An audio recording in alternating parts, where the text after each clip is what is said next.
Miss, kahit barya lang po sana. Hindi ako nagbibigay sa mga katulad mo, Leche. Miss, kahit kaunting barya lang, maawa ka.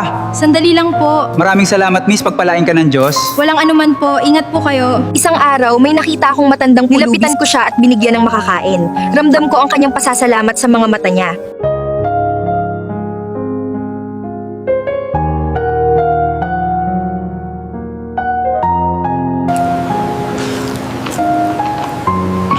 Maraming salamat.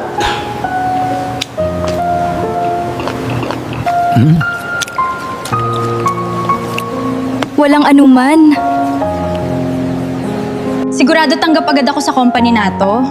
Ako, okay lang kung matanggap man ako o hindi. Ikaw ba yung matandang pulubi sa labas? Oo, ako nga. Nagulat ba kayo? Kayo po pala ang may-ari ng lugar na ito. Ikaw po ba yung pulubi sa labas? Oo, ako nga. Nagulat ka ba? Patawarin mo na po ako sa nagawa ko. Di kita tatanggapin. Umalis ka na dito. Buti pa to, si Nova. May mabuting puso.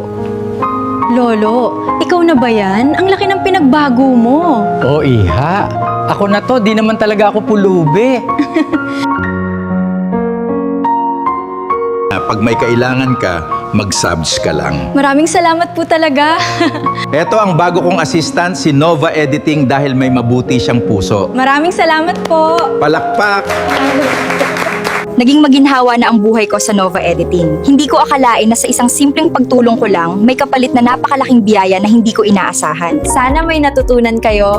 Paki-like at share. Salamat!